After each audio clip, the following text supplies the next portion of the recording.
And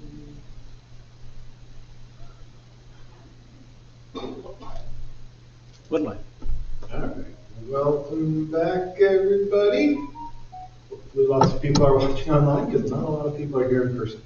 All right, we are back in Proverbs. We're hopefully all used to the format by now. We are in chapter 27, or no, 26. Yeah, chapter 26, verse 17.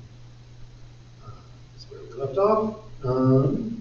Yeah, 26:17. So, as always, I'll just continue. I'll start at 17, read through the rest of the chapter, then we can go back and discuss any points that may come up that we want to talk about.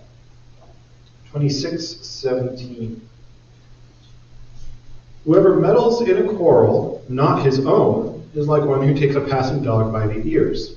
Like a madman who throws firebrands, arrows, and death is the man who deceives his neighbor and says, I am only joking. For lack of wood, the fire goes out, and where there is no whisperer, quarreling ceases. As charcoal to hot embers and wood to fire, so is a quarrelsome man for kindling strife. The words of a whisperer are like delicious morsels that go down into the inner parts of the body. Like the glaze covering an earthen vessel are fervent lips with an evil heart. Whoever hates disguises himself with his lips and harbors deceit in his heart. When he speaks graciously, believe him not, for there are 7 abominations in his heart. Though his hatred be covered with deception, his wickedness will be exposed in the assembly. Whoever digs a pit will fall into it, and a stone will come back on him who starts it rolling. A lying tongue hates its victims, and a flattering mouth works ruin. All right, so 17 through 19 are kind of a triad of verses that all go together. Whoever meddles in a quarrel not his own is like one who takes a passing dog by the ears. Like a madman who throws firebrands, arrows, and death is the man who deceives his neighbor and says, I am only joking. So this is part of the guide to that wise, practical, living sort of Proverbs on how to avoid getting sucked into petty drama and various arguments. So 17 is just warning you, again, there's a certain wisdom to, when people are arguing, to say that's not my circus, not my monkeys, and to have the wisdom to know not to get involved because it's just going to drag you down. So 17 is saying, these two people are arguing about whatever, and if you decide to jump into that argument, that's the same as if you see a dog wandering through the streets. And again, remember, dogs really aren't much of a pet in this day and age. Dogs are scavenger wild animals that are more of a pest. Think coyote rather than dogs. So if you see a coyote wandering down the street, you wouldn't go up to it and grab it by the ear and try to start a fight with it because you're going to get bit. Yeah, you're going to get bit. You might get mauled or mangled. You're going to come out a lot worse for wear. Unless you have a gun, but in which case you just shoot it from a distance. Don't get into biting range with it. And so when people are arguing with whatever, if it's not a quarrel that you can easily resolve, because there is a time when you do get involved to be a mediator to settle the dispute, get people to forgive each other and hug it out or whatever. But a lot of times people have a petty squabble, and you should have the wisdom to recognize if you're not going to be able to fix that, in which case you don't get involved, because then you're just creating trouble for yourself, and you're going to make it worse for everybody. Because they're already creating trouble, you're just going to create trouble for yourself. You're probably going to exasperate the situation. So have the wisdom to recognize when a quarrel doesn't involve you and doesn't need to involve you, in which case don't get involved in the first place. And then social media would not have any users anymore. So that's most of what social media is. 18 and 19 also speak to social media. So this is where we see a lot more, I think, in social media. Like a madman who throws firebrands, arrows, and death. So, I guess in this context, it's the person who goes out in his backyard and starts shooting his gun up into the air. And then we know the bolts have to come down and they cause destruction at some time. Like some crazy person who's just wantonly sowing destruction is a person who deceives his neighbor and then says, I am only joking. So this is the command to not be an online troll. You don't go online and you start stirring up trouble and get a flame war going and everyone starts insulting each other, you cause a lot of division and strife, and then you just say, no, I was only joking.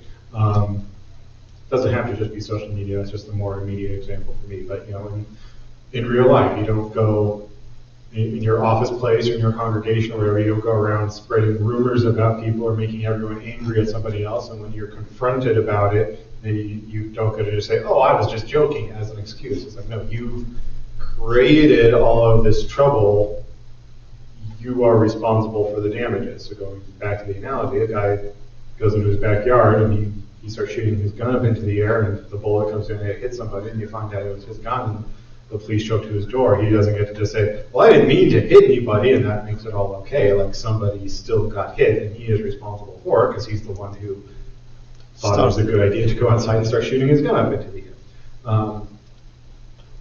So you are responsible for your words. You're responsible for the damages you might cause to somebody's reputation through them, or any strife or arguments that may come about because of your carelessness. And strictly speaking, this proverb is talking about who deceives his neighbor, so you're spreading false rumors. But even if it's true, you still have to recognize there's a time and a place to disclose that information.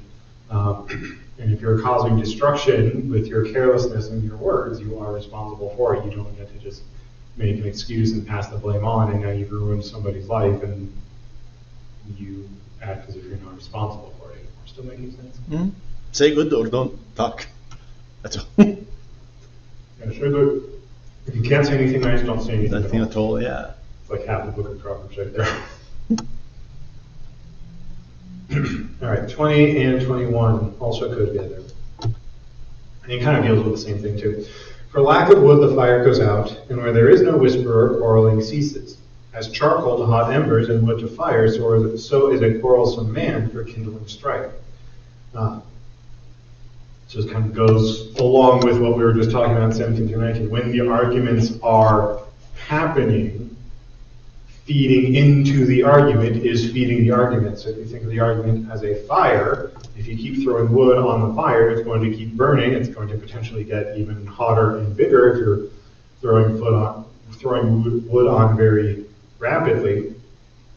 But if you can remove the people involved in it, if you can get people off of the subject so they're not coming back to that quarrel all the time, you give them time to cool down and gain some time and perspective on the issue, then just as not putting wood in a fire is going to make it die out, by keeping people or by not contributing to the argument and potentially keeping other people from contributing to the argument, you'll let the argument die down as well. And then, maybe if it has to be revisited, the issue can be revisited after people have calmer and cooler heads, and they can actually discuss it instead of just having a quarrel over it. Don't feed the strife with gossip and whispering. Let the anger die out so the relationship can be restored. Mm-hmm. And if you still have to talk about the issue, you can do it hopefully calmly and rationally without getting heated all over it again. That's the reminder to not contribute to the issue, but then B is also, if you are in a quarrel or a trouble or a big fight or whatever, there is a wisdom to recognize, we need to step back from this. Let's go take a walk, let's cool off a little bit, and we can come back to this one a little bit calmer.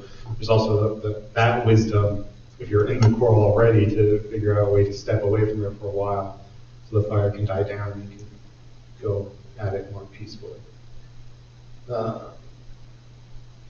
Those were all the notes I had on chapter 26. Did anyone want to talk about 22 through 28? Anything in there?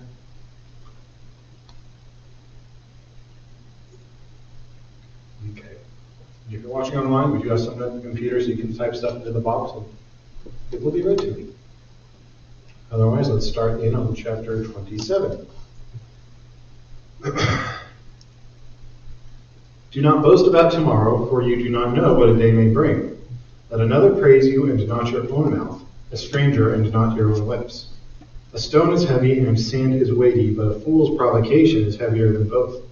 Wrath is cruel, anger is overwhelming, but who can stand before jealousy? Better is open rebuke than hidden love. Faithful are the words of a friend, profuse are the kisses of an enemy. One who is full loathes honey, but to one who is hungry, everything bitter is sweet. Like a bird that strays from its nest is a man who strays from his home.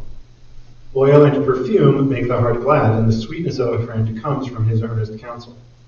Do not forsake your friend and your father's friend, and do not go to your brother's house in the day of your calamity.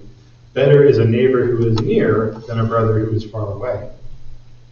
Be wise, my son, and make my heart glad, that I may approach him who reproaches me, or that I may answer him who reproaches me. The prudent sees danger and hides himself, but the simple go on and suffer for it. Take a man's garment when he has put up security for a stranger, and hold it in pledge when he puts up security for an adulteress. Whoever blesses his neighbor with a loud voice, rising early in the morning, will be counted as cursing. A continual dripping on a rainy day and a quarrelsome wife are alike. To restrain her is to restrain the wind, or to grasp oil in one's right hand. Iron sharpens iron, and one man sharpens another. Whoever tends a fig tree will eat its fruit, and he who guards his master will be honored. As in water face reflects face, so the heart of man reflects the man. Sheol and Abaddon are never satisfied, and never satisfied are the eyes of man. The crucible is for silver, and the furnace is for gold, and a man is tested by his praise. Crush a fool in a mortar with a pestle, along with crushed grain, yet his folly will not depart from him. Know well the condition of your flocks, and give attention to your herds. For riches do not last forever, and does a crown endure to all generations? When the grass is gone, and the new growth appears, and the vegetation of the mountains is gathered, the land will provide your clothing, and the goats a price of a field. There will be enough goat's milk for your food, for the food of your household, and maintenance for your girls. Excuse me. All right. Hi, baby. Okay. Verse 1. Do not boast about tomorrow, for you do not know what a day may bring. James references this in chapter 4, verses 13 and 14, and I think Jesus he paraphrases that as well. He consider the birds of the field. They do not worry about what they will eat, and yet your Father provides food for them. Consider the lilies of the field. They do not work or toil, and yet Solomon was not arrayed in such beauty as these. Paraphrasing, of course. This is, in our modern day aphorisms, this is the don't count your chickens before they hatch. Don't boast about the things that are as yet unknown and beyond your control. You can talk about your plans, but don't boast about what the outcome is going to be until you can actually see what that outcome is, because stuff happens. Things are beyond your control. You don't know how everything's going to work out, and so you don't want to set yourself up for failure. So, if you're going around the congregation being like, we're going hunting this weekend, I'm going to bag 3 elks, and you're going to be so jealous of me, and you're going to be like, oh man, how'd you get so many elks? And you're going to feel really bad that you didn't get as many elks as me. And then I go hunting, and I don't catch any elks because I don't have a rifle, and I don't know how to hunt. I come back, I'm going to look really foolish, and everyone's going to be like, hey, where are those elks you promised us? I thought you were cooking elk steak for dinner. Now I've got egg on my face. So, it's one thing to say, hey, I'm going hunting this weekend. Fine, I'm planning to go hunting. That's not setting myself up for failure. But if I'm boasting about what it's going to accomplish before I've even attempted it or have any idea of how it's going to turn out, I'm just setting myself up for failure and risking looking like a fool then if and when it doesn't work out. Which leads us into verse 2 then. Let another praise you and not your own mouth, a stranger, not your own lips. So verse 1 is warning us against boasting about the things we can control. Verse 2 is when we get to the things that we can control, it's still better that we're not the ones who boast about them. So if you're bragging about your accomplishments, people are just like, oh, what a bragger. You're setting yourself up, you're just coming, and you end up just coming across as conceited, and it's not a good look for you. However, if other people are praising your accomplishments, then it just looks better. You're getting praise, people are acknowledging your accomplishments, but it's not you building yourself up. It's, oh, that guy is so good, everyone else is saying these wonderful things about him. And again, this is not like this is not a proverb where you try to find loopholes where you go up to your friend and be like, hey, when we go into the party, make sure you tell everyone what a cool guy I am. But rather, it's that call to humility. Like when you do things that are praiseworthy, like you should just be doing them because like they're the good and the right thing to do, not so that people will brag about you. And that's just the fact that people will boast about you is the natural outcome of you doing things that are good and praiseworthy. But our calling should just be to do the things that are good and praiseworthy, because that should be our character as given to us by God, and we should be doing them in humility. We're not doing them so other people will praise us for doing it. We're just doing them because it's the right thing to do. And then it just kind of works out that people praise us for it because they are good things. It's much sweeter when somebody notices your love and your work that you do for them than it is if you boast about it yourself. Yeah, it's sweeter, for those online, it's sweeter when other people notice the things that you've done than if you're boasting about them yourself. So yeah, if I plan a big romantic date night for Magdalena, which I'm sorry I don't do, I'm just not a romantic person. I try, I just have no ideas. But if Sunday comes around and we're in fellowship hour, and Magdalena's going to people like, oh, Chad did plan such a big romantic evening for us. I'm going to feel really good about that because I did something nice for my wife and she noticed it and she's like happy it happened and she wants to tell people about it. That makes me feel really good. If I come into the fellowship hour and be like, guys, I planned a really big night for Magdalena, aren't I? And also a husband. I just sound like a conceited jerk who's trying to make people like me more, and it comes across as disingenuous, and if anything, it has the opposite effect. It makes people think less of you. But when someone else boasts about you, then it makes people think more of you. So, yeah, don't be Trump. All right, verse 3. A stone is heavy and sand is weighty, but a fool's provocation is heavier than both. So we've had Proverbs before warning us about scoffers and not getting involved. Because again, the modern English equivalent is don't wrestle with a pig because you both get muddy, but while the pig enjoys it. And so you have all this advice warning us not to get involved in petty arguments with scoffers because it's just going to drag you down to the level.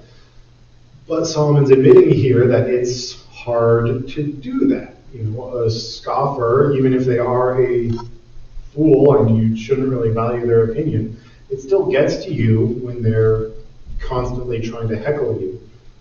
And so just as it's hard to carry a big stone for a long distance or a big bag of sand because they're heavy and they're weighty, it's hard to constantly receive heckling from somebody and not respond to it and then go down to his level. So yeah, this is just the acknowledgement that even though it is wise to avoid petty arguments with fools, it is hard. It's not always the easiest thing to do, and it does take discipline to be able to tune out the fool and recognize that his opinion doesn't really matter. We can't control the world. We can control how we react to it. Right. Nice bit of stoicism. We can't control the world. We can just control how we react to it. But it's like you read the verses about not getting into arguments with fools, and sometimes it's kind of like when you're in third grade and kids are bullying you, and your mom's just like, "Well, sticks and stones can break your bones, but words will never hurt you." It's like, yeah, they won't physically hurt me, but the words still do hurt. They do emotional damage, and it's like, yeah, it is the high road to just ignore the bullies and not give in to the taunting, but it still hurts, and it really is hard to resist getting involved in the argument in one way or another. So this is not giving you an excuse to say, oh, but he said something mean to me on Facebook, so of course I had to start a whole flame war against him. It's just the recognition that it is hard to resist that temptation. But like all temptations, we're still required to resist it. This is Solomon being real and saying, I know it's not easy. I understand that. I empathize with you as you're struggling to resist it. So, but in the end, if we don't resist it, they win. That's their goal is to get under somebody's skin, and that's when they get under your skin and you give in, then they win. But it was kind of nice and reassuring to know that the wisest man in the world recognized it's hard to not give into. Yeah. So, encouragement for all of us as we are struggling to maintain the high road and not get dragged down into the mud.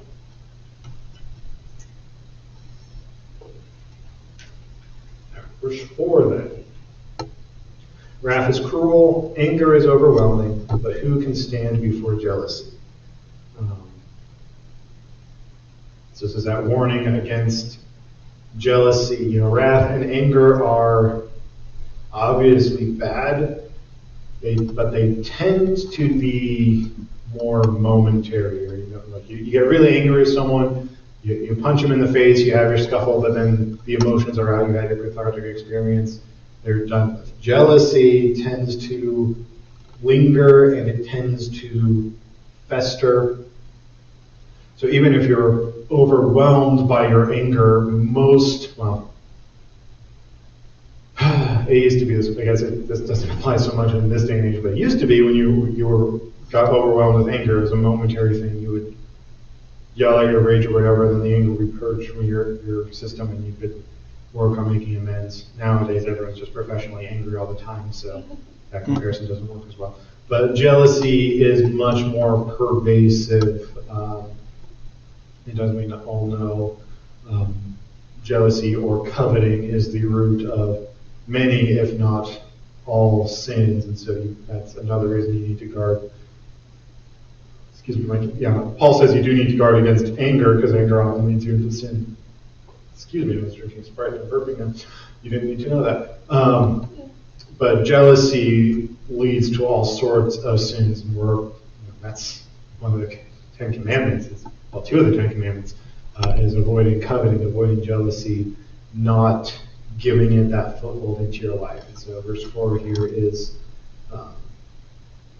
helping us recognize how high the stakes are when it comes to jealousy, how we are supposed to avoid wrath and cruelty and anger, but even more we're supposed to avoid jealousy because that leads to so many more problems than just wrath and anger.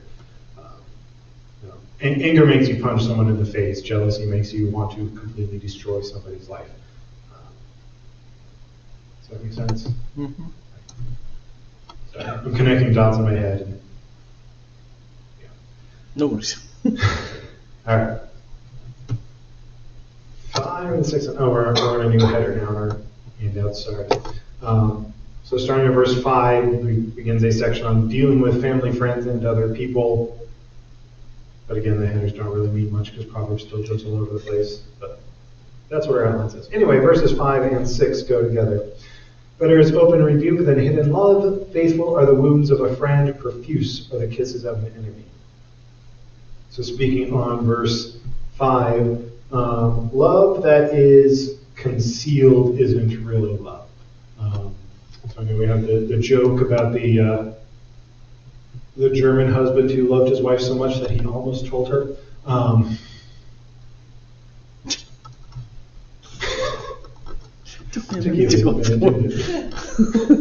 Okay.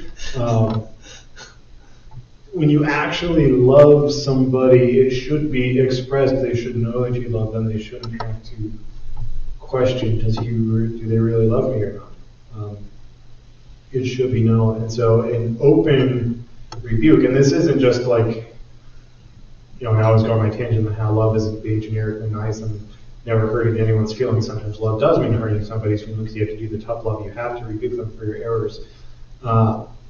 In that sense, an open rebuke is better than hidden love. But if you're reading it that way, that open rebuke is the love being expressed if you're rebuking it out of love. So I think what this is talking to is just like an actual rebuke from somebody who doesn't even love you is better than somebody who claims to love you but never shows it and they hide it all the time. Because at least the person who's openly rebuking you is expressing their actual feelings towards you. They may not be love, they may hate your guts, but they're at least letting you know how they feel about you. It's better to have that than to not really know if this person who's supposed to love you actually loves you or if they have any feelings about you at all. A communications professor who would say that he would say, look, the opposite of love isn't hate. Hate is the opposite side of the coin, but they both have very strong emotions about a person. The opposite of love is indifference. The opposite of loving somebody is not having any regard one way or another for them, just kind of ignoring them. And that's, I think, what verse 5 is getting to here.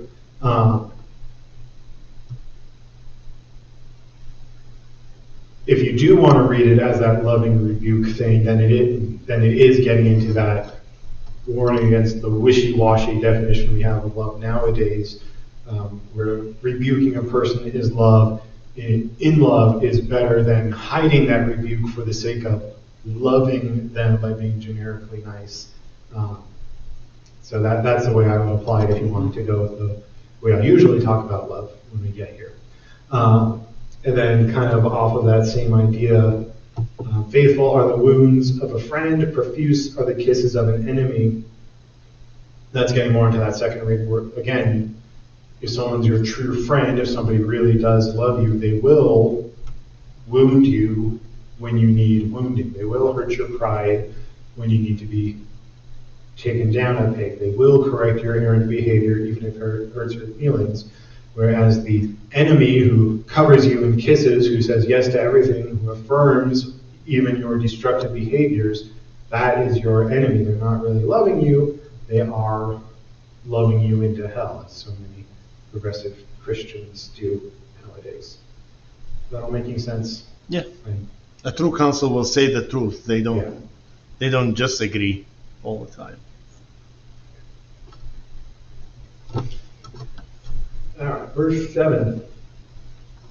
One who is full loathes honey, but to one who is hungry, everything bitter is sweet.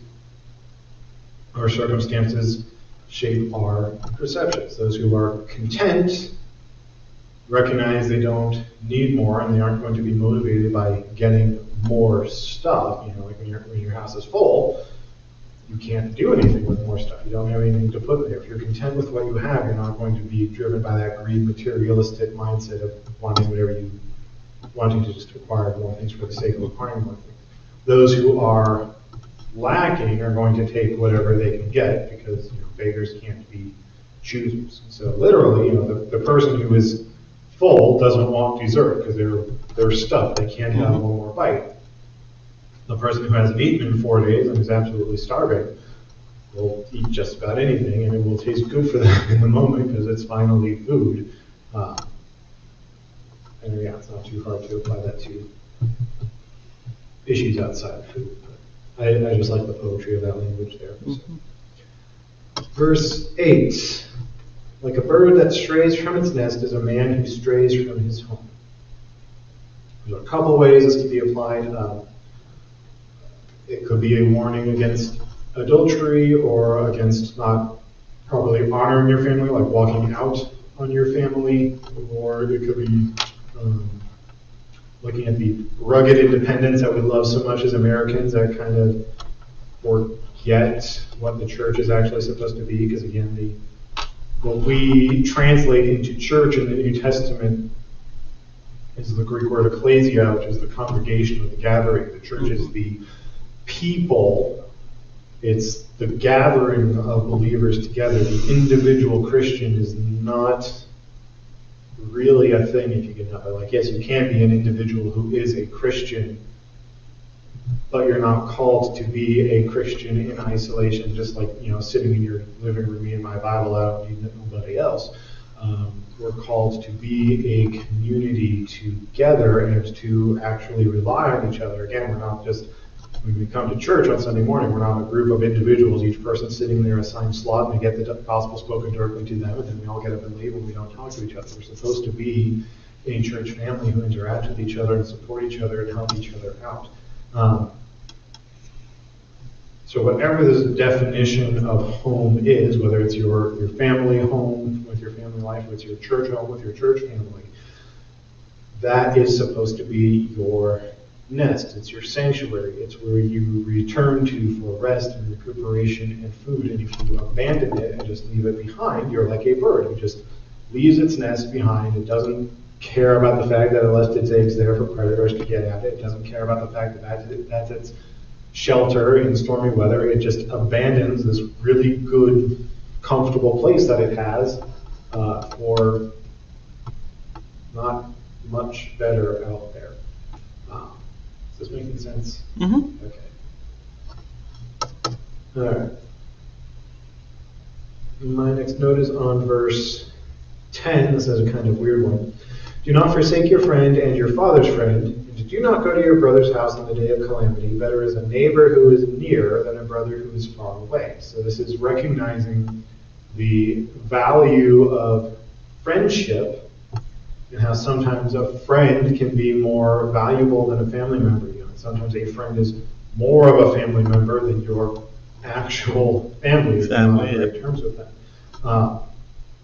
So there's again multiple angles to look at this. So one is to recognize that you do have friends and your friends are there and they can help out too. So you don't just put everything on your family. And there's no shame in needing help. But when you need help, if you can spread it around, you can get more help that way than if you're just constantly going to your parents with every issue. And eventually your parents aren't going to be able to help you out anymore. And if you never even consider to ask, a close friend if they could help you instead, you're putting a strain on what the resources that are available too. Likewise, just as you are called to help out your family because they're family, when your friends are in trouble, you are called to help out your friends as well. Be that friend to them that you would want them to be if you were in that situation. But recognize that level, that friendship is like being a family when it comes to helping each other out, being there for each other. Likewise, this close neighbor, whether that's close geographically or close relationally, can be better than family. So if it could be talking geographically, if your brother, my brother lives in Hawaii, I'm not going to go to him for a whole lot of help because there's not a whole lot he can do while he's in Hawaii. Yeah, I can call Dial for help, I can call Walt for help, they're a lot closer. It's just geographically, it's much more prudent for me to go to one of them for help. And in the same way, it can be looking at things relationally. Strife in family is not a good thing, but if you don't have a good relationship with your brother and you're in a moment of need, but you do get along with your friend over here at church, you're probably better off going to your friend at church for help if it's an emergency, it's an immediate thing. Maybe going to your brother for that could be what actually fixes the relationship. I don't know. Use wisdom in making those decisions, but recognize just on a general level of prudence and common sense type of things, sometimes the friends can help you out more than the actual family members if there's not a good relationship. Well, Go ahead, Bud. oh, thanks. Blood makes you relative. Mm-hmm. The people who shows in time of need, those are your family. Yeah. It's always that way. And God knows I have a loss of blood relatives, but they're nowhere to be found, while people that my blood doesn't touch their blood in 100 generations, Mm-hmm. always standing by me and helping me. So I guess who's my family is my family. Like for us here in church, I count my church, our church is my family. Mm-hmm. Yeah, blood makes you family. Actually, blood makes you relatives. Being there is what makes you family. Yeah. What's that?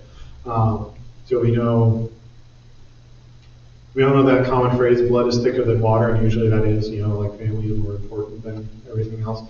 But I believe the whole quote before it got cut down is the blood of the covenant is thicker than the water of the womb. So those that you are joined together in the faith, in the original understanding of that verse, that bond within the congregation is stronger than just familial bond. So those who are joined together, hopefully being good Christian neighbors to each other, that can be more powerful and more of a family than just your relatives who you may have shared the womb with in one way or another. I feel like we should watch the Fast and the Furious franchise and listen to Vin Diesel talk about family all the time. Kitty, you have a comment? Well, another way to look at it too is sometimes going to a friend keeps the stress level a little bit lower, because when you go to family, you're so close that that stress then is on that other person. So, because I know, especially with Julia, that, she brings something up and I just want to fix it, and my stress level goes up because I want to fix whatever her problem is. Whereas if she just would go to, if she went to another friend or another teacher or someone, I then don't know about it, and so my stress level stays down. So sometimes it can just. So Kitty is saying sometimes the amount of closeness you have in the family can create more stress over the situation than if you go to a friend who's like, yeah, still loves and cares about you, but there's not quite that same level of closeness, and so the stress gets a little bit more diffused about it. If it's a family member, you might overreact to everything, try to fix it right away, and end up creating more trouble than help, versus the friend who cares about you but doesn't overreact, just reacts, can make everything go more smoothly. You okay, baby? Honey? Jesus. All right, verse 11. Be wise, my son, and make my heart glad, that I may answer him who reproaches me. So this is going to start a subsection of these Proverbs where Solomon's going to be repeating very similar advice to what he has given to his son earlier in the book. So the next 7 verses are Solomon reminding us some of the advice he gave in the earlier chapters, basically saying, son, behave so I don't have to answer for your misbehaving. I don't want the cops showing up at 3 a.m. saying that you were drag racing down the streets. So the next 7 verses are pretty familiar to us, but I'll take it. Verse 14 is the next one I had notes on, so stop me if you wanted to talk about one of the other ones. But 14 says, whoever blesses his neighbor with a loud voice rising early in the morning will be counted as cursing. So just, a couple of weeks we talked about like when someone's depressed and you just like sing a happy song with them and you think that's going to fix it. It's not really enough. Again, we're recognizing there's a time and a place for certain things, and when you do those things at the wrong time or place, they can have the opposite effect. And so even something that's good, if you do it at an inappropriate time, it becomes bad. So while it's good to bless somebody, to praise them, as we had back in verse 2, if you get on your rooftop at 4 in the morning and you start shouting how wonderful that person is, so that you wake up all of your neighbors and they're very upset and they're angry at you, you're going to make a whole bunch of neighbors mad at you. You might make a whole bunch of neighbors mad at your friend because he's apparently the reason you were waking them all up at 4 a.m. to tell everyone about it. But if you wait until it's like 3 in the afternoon when everyone's awake, except for maybe baby's taking a nap or something, and then you want to tell everyone about how wonderful your friend is, and they might be like, oh, that Bob sounds like a really nice guy. Cool. But yeah, just that call that time and place matter, read the room, recognize the context of what's going on, so you can behave more appropriately and not have the opposite effect. Yeah? Me, Mama? Okay. Silly goose. Yeah. I just like the language on that one too. 17, this is an iconic verse. Iron sharpens iron as one man sharpens another. So again, when you're in any kind of relationship with another person, careful baby, you bear a responsibility towards each other. So when you're in a relationship with a person, you shape each other, the way you talk towards each other, the way you act towards each other. So when you're in a community, we all have a responsibility, inter-responsibility within that community to help keep each other sharp. Don't let people become lazy or complacent, but that's kind of part of that tough love thing. Help push people to become better, and then in turn will help push you to be better. If you're in a community, you have that mutual responsibility to help each other improve. But that also means that it's also a call to exercise prudence and responsibility when you pick your community. Recognize that the people you are hanging out with are going to influence you as much as you influence them. Complacency is contagious. Yeah, complacency is contagious, and so like if you're a very motivated person and you just hang out with a bunch of lazy couch potatoes, it's possible you might influence them to like get up and be more active and more motivated, but it's much more likely that the majority is going to win and they're going to drag you down and you're going to become more of a couch potato instead. So again, when you move to a new city and you're looking for a church community to join, you want to go to the Lutheran church where you're going to be around other Lutherans who are going to keep you in the right doctrine, and you can help keep them in the right doctrine. You can all be responsible for each other, and you can try to help each other grow. Or if you go to join the Baptist church, thinking like, I'll just make lots of friends and I'll influence them all to convert to Lutheranism. I mean, it's possible, but it's much more likely that just hanging out with a bunch of Baptists all the time is going to make you make compromises, and you're going to end up a Baptist instead. So exercise caution and wisdom whenever you're joining a community or getting yourself in a relationship with another person, recognizing that they are going to influence you probably as much as you're going to influence them. And so they're of a vastly different moral framework. You need to be very, very cautious if you're getting into a relationship with that sort of person, or else they're going to most likely cause you to make compromises that you don't really want to make. Making sense? Mm-hmm. Good. All right. My next note is on 22. Do you want to talk about 18 through 21? All right. That is a hyperbeat.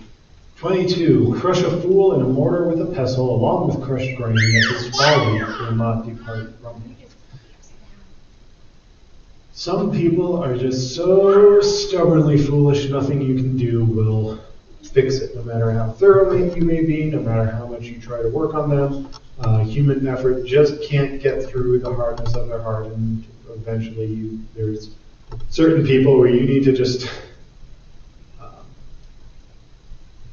again, say, not my circus, not my monkeys, hang up your hats, stop trying, and just pray for them, because they're so willfully obstinate that it's going to literally take a miracle to get them to change their ways.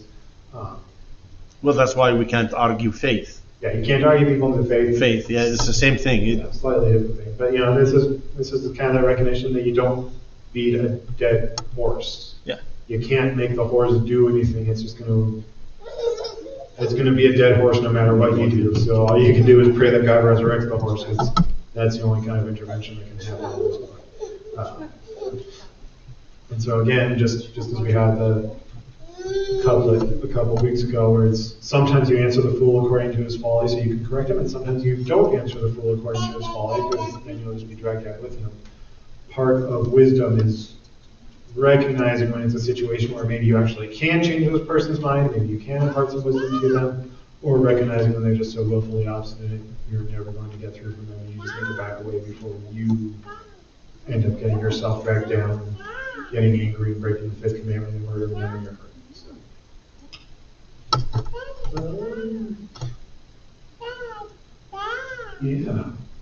Yeah, lots of pretty banners, aren't there, baby? Nice. All right, 23 then begins another subsection where we're going to be giving some guidance for kings for the next couple of chapters. So if you look at 27 verses 23 through 27, this begins the advice for the king. Know well the condition of your flocks, and give attention to your herds, for riches do not last forever, and does a crown endure to all generations. When the grass is gone and the new growth appears, and the vegetation of the mountains is gathered, the land will provide your clothing, and to the goats the price of a field. There will be enough goat's milk for your food, for the food of your household, and maintenance for your girls. So these verses all go together. They are a continuation of the common Israelite motif of the shepherd as the leader.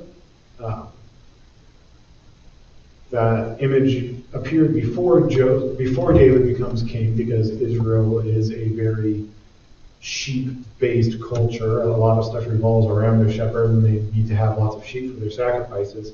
And so this understanding of shepherd as leader was already there before David becomes king, but then it becomes especially prominent after David becomes king, because he grew up as a shepherd before he became king.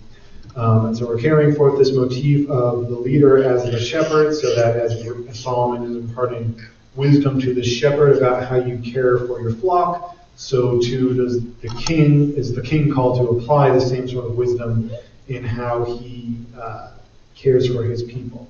And so the analogy just carries its way through. So as we were talking about in some of the earlier Proverbs, a king isn't just like inherently wonderful by himself because he's a king. The strength of a king comes from his nation. It comes from his subjects producing goods and services that contribute to the economy of the kingdom. It comes from the soldiers in his army who are able to defend or attack as need be. The king's power really comes from those who are under him. And so if a king truly wants to be powerful, he will do what's best for his country so that his people will be powerful, because their power is his power. In the same way, a shepherd isn't special in and of himself. The shepherd's strength all comes from his flock. If he has lots of good and healthy and happy sheep, they're going to produce good wool and good milk and good mutton, and he will be economically prosperous because he has taken good care of his sheep. However, if he abuses his flock, if he lets them wander off and he never goes back to find them, if he doesn't care for them and make sure they're producing high quality wool, he's not going to be in a very good situation. He's not going to have the economic power he would have if he had taken care of them. So he has to recognize, his riches are not limitless. His riches are dependent on having a cared for flock. The king's riches are not limitless. His riches are dependent on making sure his citizens are taken care of, that they are prospering economically so that they can afford to pay their taxes so he can prosper economically. So if a ruler wants to be a good ruler and have a healthy economy, he has to take care of the people under him. If he wants to be able to pass his crown on to his children and create a dynasty, verse 24, riches do not last forever, and does a crown endure to all generations? It's not guaranteed that your son will be elevated to the throne, because if you manage your kingdom terribly, there might not be a throne. Your kingdom might fall to somebody else. It might be like what happens with Solomon, where his son starts a civil war and the kingdom's split. So all of this is a comparison on how you be a good shepherd to care for your flock, because that's where your strength comes from, applies to the king, who should be compassionate and care about the long-term health of those under him. If he exploits his people to make a quick buck, it's going to destroy his legacy. So that's all the earth-level pragmatic views of this. If we go to the vertical God's eye view type of thing, this is all pointing us Christologically to Jesus, who is the good shepherd,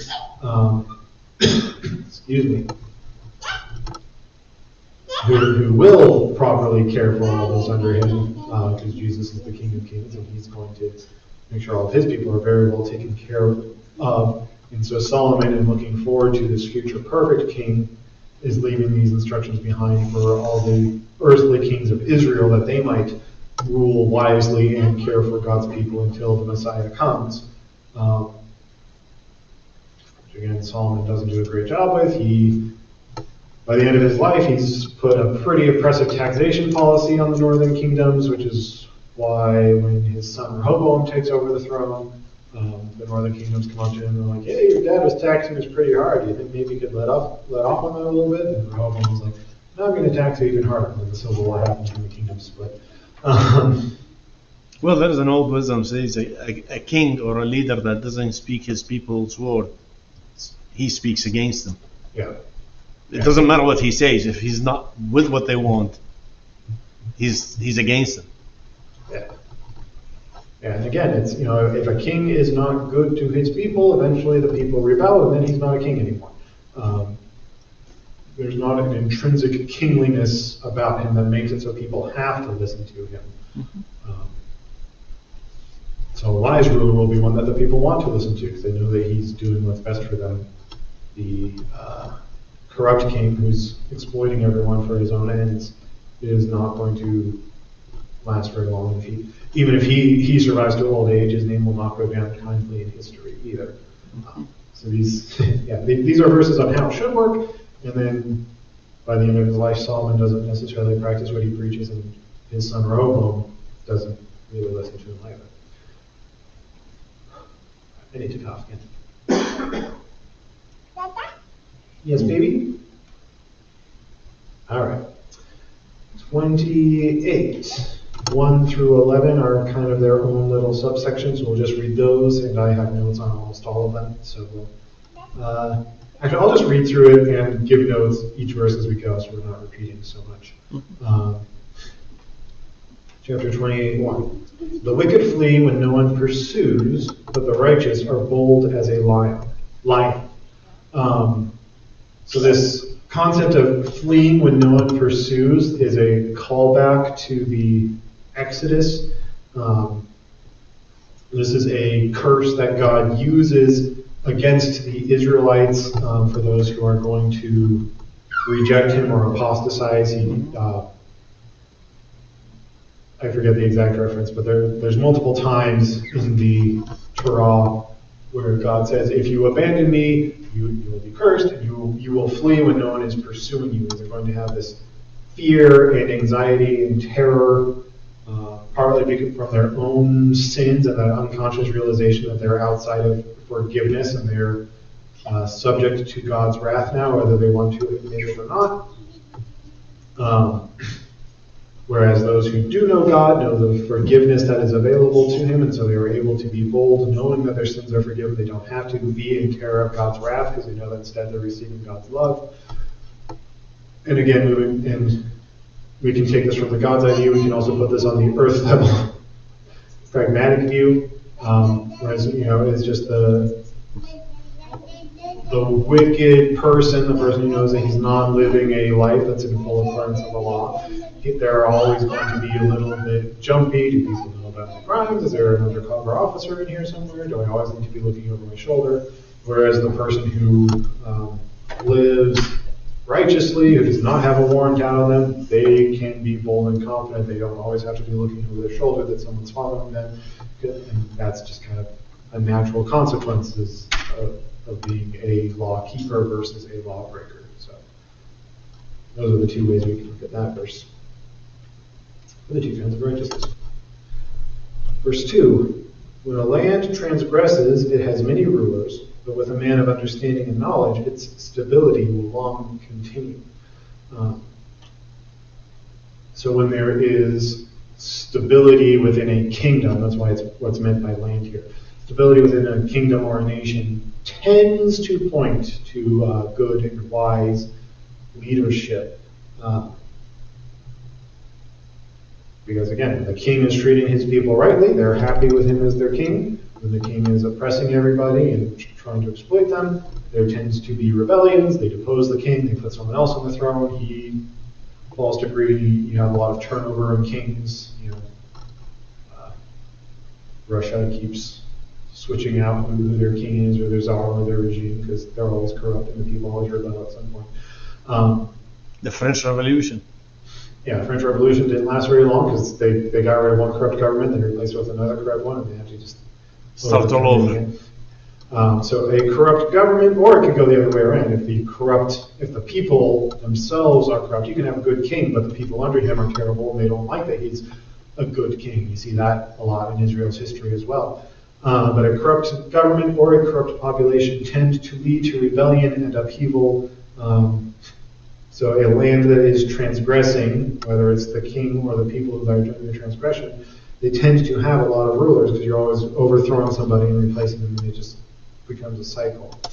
And so again, this is the warning for rulers. A man of understanding and knowledge, with a man of understanding and knowledge, its stability will long continue. So this is largely, I think, warning for kings especially. They are to be righteous. They are to seek for righteous justice throughout their nation. They are to support and promote righteousness among their people so that they will have a stable, peaceful nation where growth can occur and the stability can long continue, and then the king can pass the crown on to his son. Whereas if they're overly lenient, if they let the wickedness get out of hand, it's going to lead to bad results one way or another. Making sense? Mm-hmm. Yeah. Verse 3. A poor man who oppresses the poor is a beating rain that leaves no food. So, we've had plenty in the book so far talking about how we're supposed to care about the poor, we're supposed to apply justice equally to the poor as much as we do to the rich. This is taking it one step further is the right phrase to use. But this is recognizing that the poor especially should be able to empathize and sympathize with the plight of the poor. Again, this kind of recalls Israel in the Exodus as they are brought into the promised land and they're given God's law. One of the things God tells them is, you were slaves and you were sojourners in Egypt and you were mistreated there. So in light of the mistreatment you suffered as slaves and sojourners in Egypt, you should be kind and generous to the slaves and sojourners who are in your land. Don't be the hypocrites who were crying out to me for 400 years in Egypt, save us from the slavery, only to get freed, and then go, we get slaves that we can abuse now. Rather, it should be, you were abused as slaves, you know how miserable it was, so now you should treat your slaves nicely. The poor who have experienced the hardships of being poor, they should be able to sympathize with the other poor, those others who are poor, and be moved to even more kindness towards them because they know what they've been going through. You're dealing with the same hardships. You should use that to encourage mutual support with each other rather than turn around and trying to exploit somebody to maybe get yourself up a little bit more.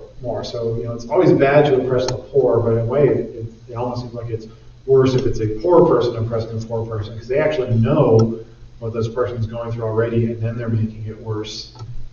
The rich person oppresses the poor person, it's bad, but you can at least make the claim of ignorance. I didn't really know how bad it was. If you're a poor person who knows how bad it is for them, and you're still explaining it, then you kind of have no excuse. So you're not to turn your back on your peers. That's the opposite of what we're called to do. And so you become like rain, a beating rain that leaves no food, rain that beats down the crops rather than helping crops grow, which is what rain is supposed to do. The poor are supposed to help each other and care for each other. And again, the rich are supposed to help the poor too. I'm not letting them off the hook either. But recognize that you have a calling and you're not supposed to do the opposite of that calling. So then we applying this to the ruler and king theme. So remember, that the king is supposed to exercise justice. He's supposed to reward good behavior. He's supposed to punish bad behavior. And if he goes against what we've seen so often in the Proverbs, if he does reward wicked behavior, he punishes bad behavior, he doesn't execute justice and protect the poor like he's called to, then he is doing the opposite of what he's supposed to do. He's like rain that destroys the crops rather than helps it grow. He's like a poor person who oppresses other poor people rather than helping them and supporting them. Is that all making sense, or did I miss it? All right. I need to grab water. Hold on. Mm-hmm.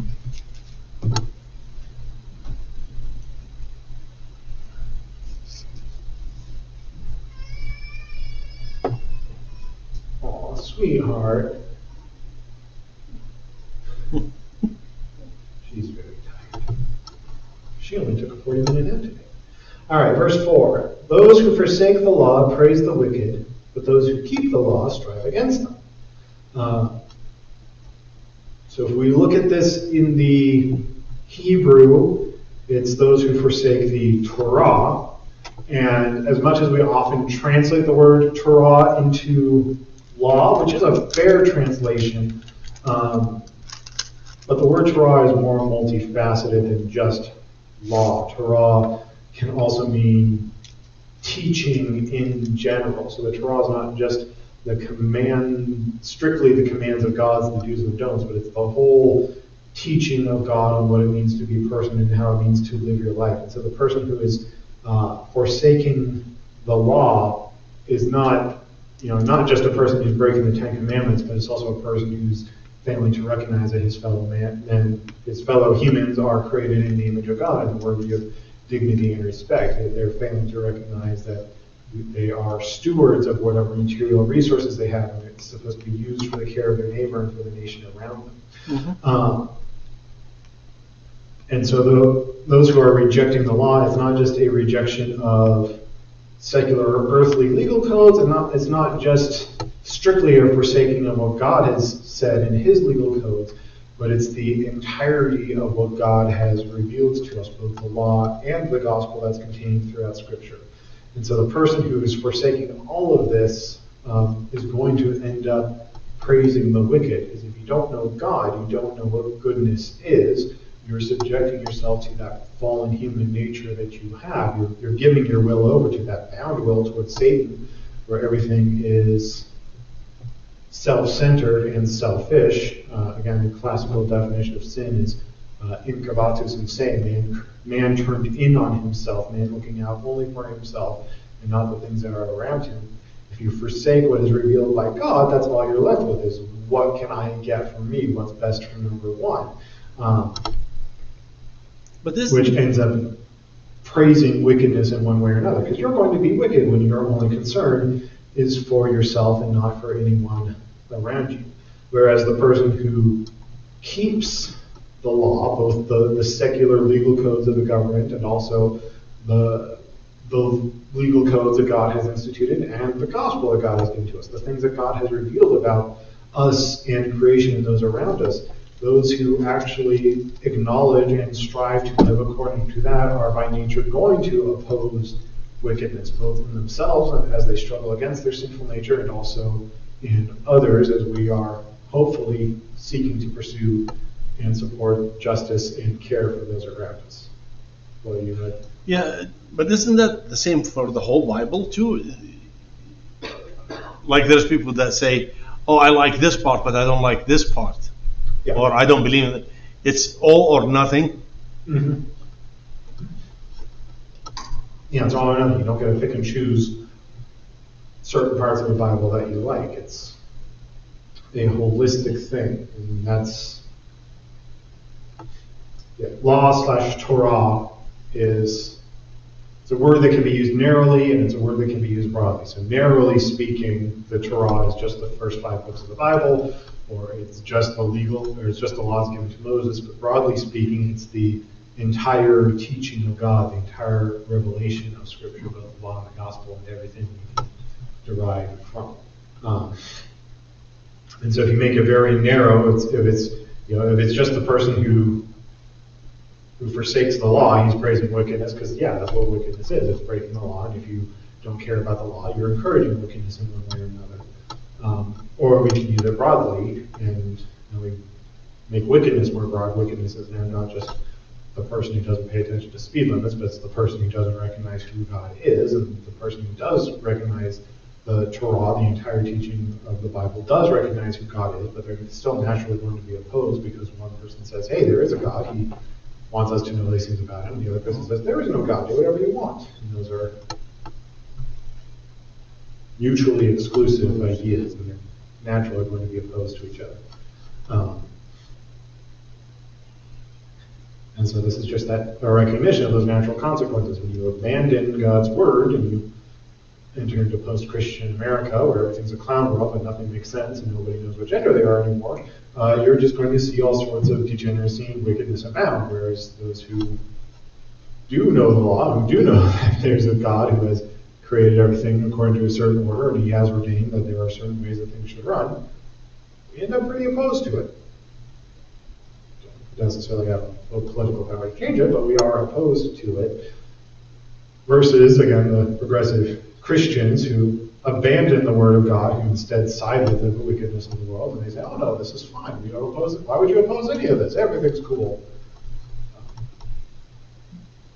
Because that's what Elka does. Elka believes that the Holy Spirit speaks through the culture, not through God's word. So whatever the culture decides is good, that's what the Holy Spirit is ultimately saying is good. So when the culture says in 2015, hey, we need to legalize gay marriage, Elka says, oh, okay, gay marriage is fine because the Holy Spirit said so through the government. We'll just ignore all the Bible verses that speak out against it because the Holy Spirit wants us to listen to the Supreme Court instead. And everything's a mess. All right, verse 5. Evil men do not understand justice, but those who seek the Lord understand it completely. So again, justice is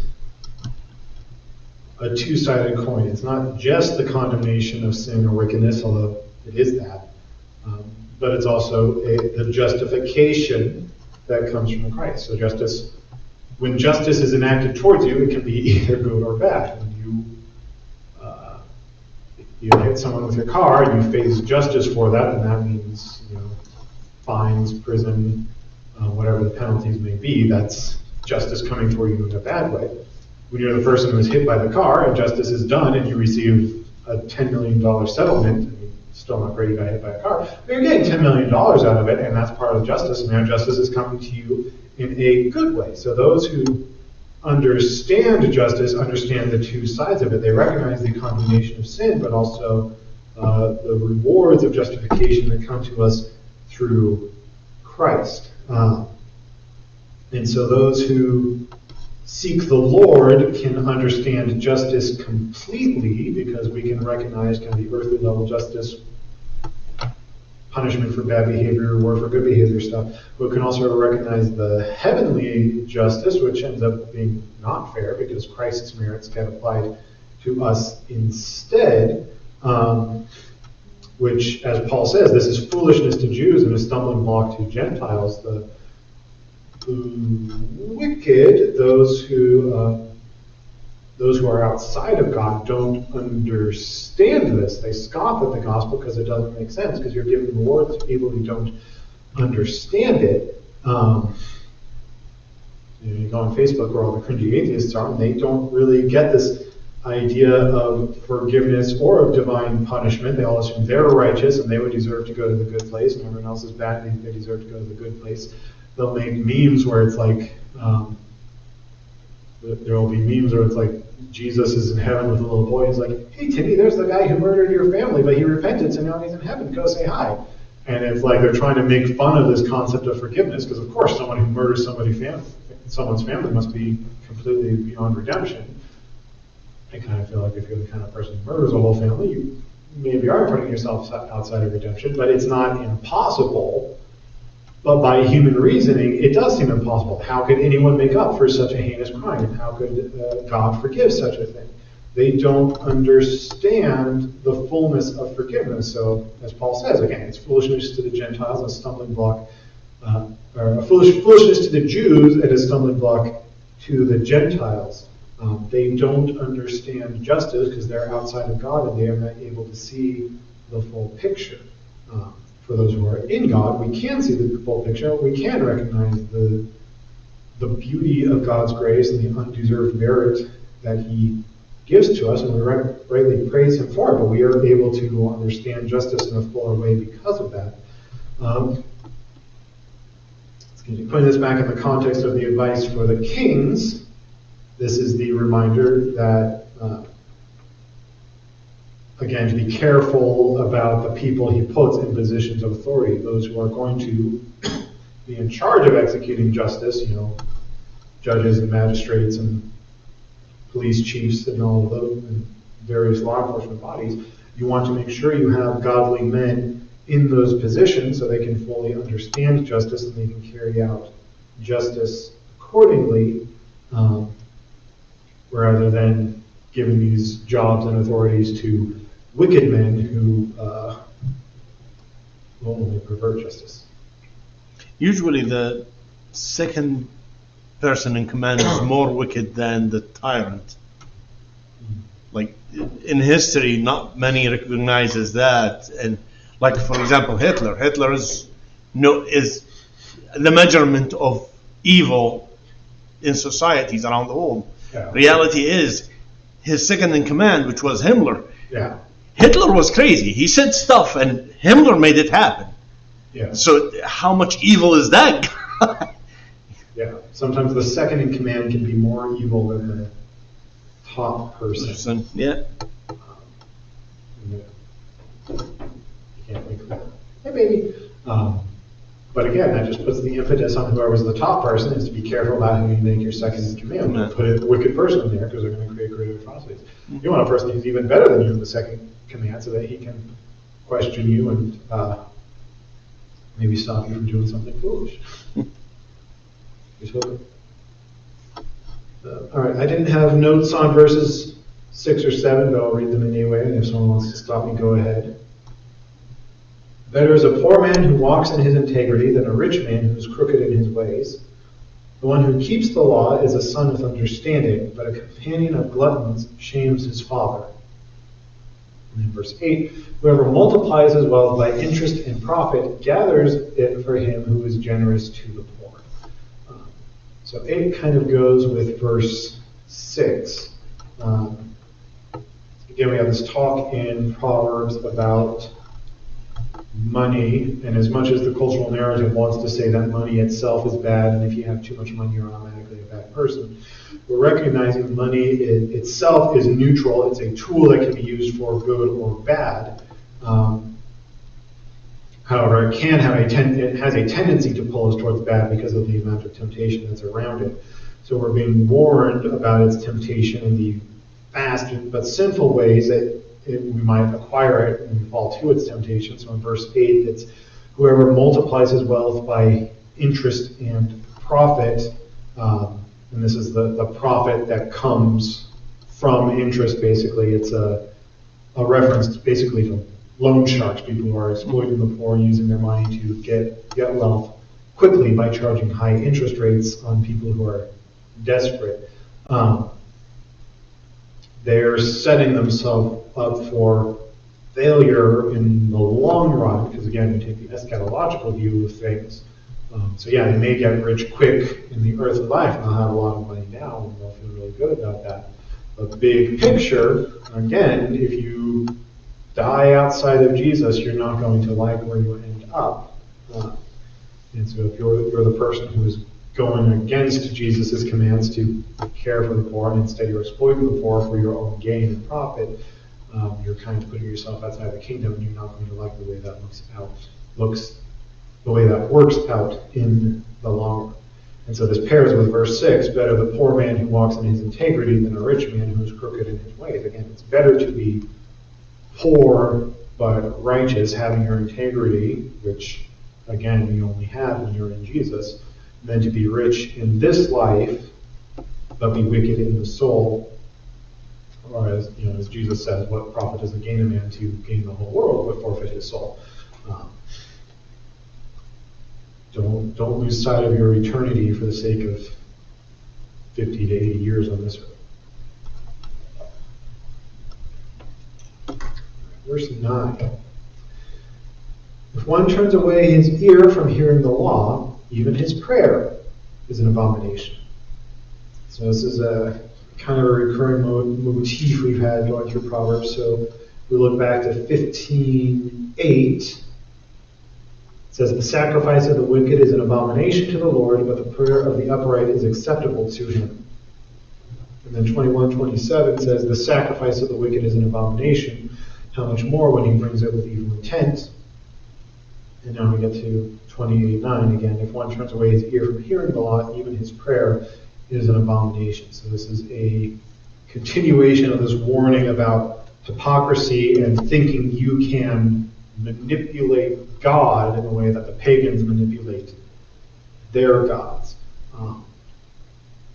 So this is the key reason why God commands Israel not to make a graven image. Because again, in the ancient Near East, in their polytheisms, they had sort of a voodoo doll approach to their gods. If you build a statue of Baal, you can influence Baal through this statue you've made of him. And so if you put a grain offering in front of the statue of Baal, and the idol will smell the grain, and then Baal will smell the grain, and he'll be hungry for grain, and so he'll make lots of grain grow in your fields. And so by manipulating this idol, you can manipulate the god. And that's why God warns the people of Israel not to make a graven image of them, because he's trying to get them to recognize he is actually a god, but he is God. He's not like these minor deities that people think they can exert control over. He doesn't want Israel to get that relationship between creator and created confused, where they think they can command him or control him. And so we see this here in verse 9. You don't get to manipulate God or find loopholes around him. You don't get to ignore all of his words but then do a magic spell and make him give you good things anyway. He is the perfect righteous judge. He knows your deeds. He judges accordingly. And so if you are rejecting God, if you're turning away from hearing and living according to his law, you don't then get to pray to him and undo all of that, and then he'll give you whatever you want. You don't get to influence him. You don't get to flip that creator-created relationship. So those who are living in active denial of God, do not get to access the benefits or privilege of prayer. Does that make sense? Mm-hmm. We're about at time, so unless there's any final closing comments, I will mark that we stopped here. Next week we'll pick up at verse 10.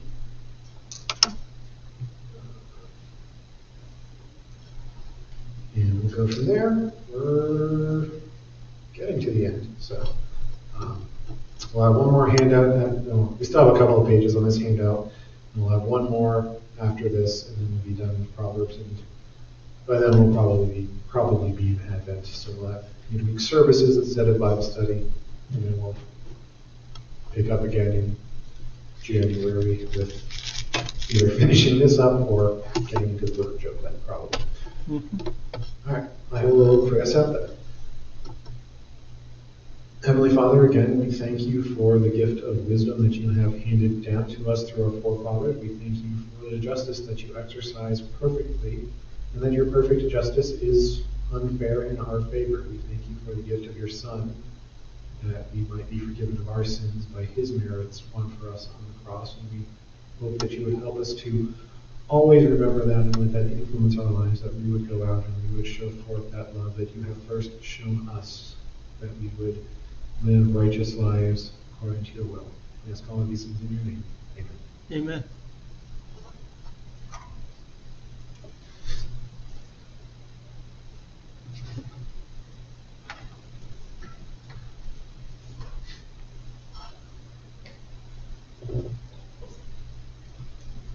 Hi, baby.